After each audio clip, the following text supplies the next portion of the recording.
बिस्मिल्लाहिर्रहमानिर्रहीम। हमको यहया बिन बकीर ने ये हदीस बयान की। वो कहते हैं कि इस हदीस की हमको लैस ने ख़बर दी।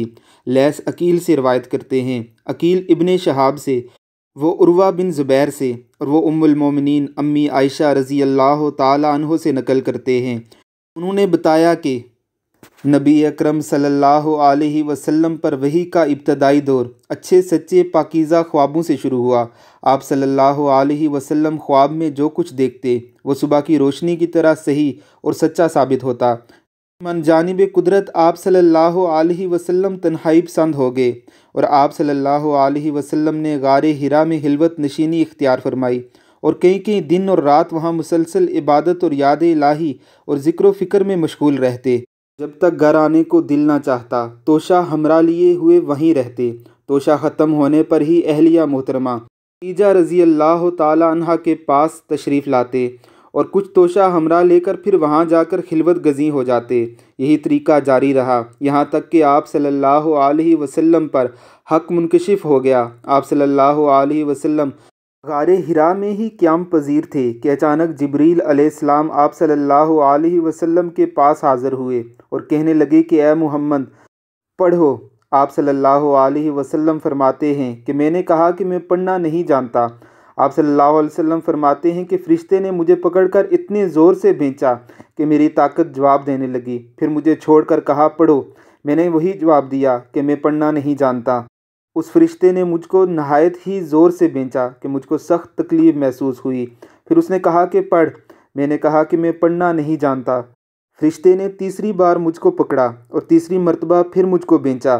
फिर मुझे छोड़ दिया और कहने लगा पढ़ो अपने रब के नाम की मदद से जिसने पैदा किया और इंसान को खून की फिटकी से बनाया। पढ़ो आपका रब बहुत ही मेहरबानियाँ करने वाला है। बस यही आयतें आप सल्लल्लाहु अलैहि वसल्लम जिब्रील अलैहिस्सलाम से सुनकर इस हाल में गारे हिरा से वापस हुए कि आप सल्लल्लाहु अलैहि वसल्लम का दिल इस अनोखे वाक़े से कांप रहा था। आप सल्लल्लाहु अलैहि वसल्लम खदीजातुल कुबरा के यहाँ तशरीफ़ लाए और फरमाया कि मुझे कंबल उड़ा दो, मुझे कंबल उड़ा दो। लोगों ने आप सल्लल्लाहु अलैहि वसल्लम को कंबल उड़ा दिया।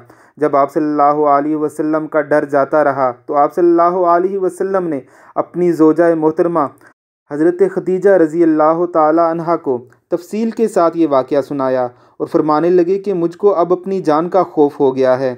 आप सल्लल्लाहु अलैहि वसल्लम की अहलिया मोहतरमा खदीजा रज़ी अल्लाह ताला अन्हा ने आप सल्लल्लाहु अलैहि वसल्लम की ढारस बंधाई और कहा कि आपका ख्याल सही नहीं है। अल्लाह की कसम आपको अल्लाह कभी रुसवा नहीं करेगा। आप तो इखलाक फ़ाज़ला के मालिक हैं। आप तो कुंबा परवर हैं। बेकसों का बोझ अपने सर पर रख लेते हैं। मुफलसों के लिए आप कमाते हैं। मेहमान नवाज़ों में आप बेमिसाल हैं। मुश्किल वक्त में आप अमरे हक़ का साथ देते हैं।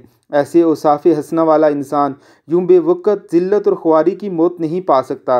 मज़ीद तसल्ली के लिए खदीजा रज़ी अल्लाह ताला अन्हा आप सल्लल्लाहु अलैहि वसल्लम को वर्का बिन नौफल के पास ले गई जो उनके चचा ज़ाद भाई थे और ज़माना जाहिलियत में नसरानी मज़हब इख्तियार कर चुके थे। इब्रानी ज़बान के कातिब थे। चाचा अंजील को भी हस्बे मंशाए खुदावंदी इब्रानी ज़बान में लिखा करते थे। वो बहुत बूढ़े हो गए थे, यहाँ तक कि उनकी बीनाई भी रुखसत हो चुकी थी। खदीजा रज़ी अल्लाह ताला अन्हा ने उनके सामने आप सल्लल्लाहु अलैहि वसल्लम के हालात बयान किए और कहा कि चचा ज़ाद भाई अपने भतीजे यानी मोहम्मद सल्लल्लाहु अलैहि वसल्लम की ज़बानी ज़रा इनकी कैफियत सुन लीजिए।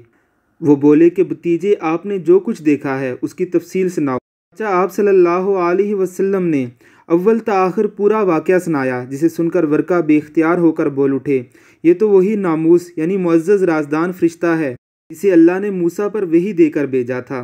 काश मैं आपके उस अहद नबूवत के शुरू होने पर जवान उम्र होता। काश मैं उस वक्त तक ज़िंदा रहता जबकि आपकी कौम आपको इस शहर से निकाल देगी। रसूलुल्लाह सल्लल्लाहु अलैहि वसल्लम ने यह सुनकर तअज्जुब से पूछा, क्या वो लोग मुझको निकाल देंगे?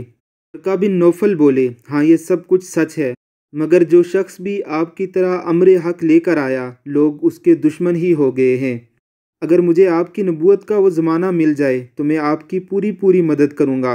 मगर वर्का बिन नौफल कुछ दिनों के बाद इंतकाल कर गए। फिर कुछ अरसे तक वही की आमद मौकूफ़ रही। सही बुखारी हदीस नंबर 3।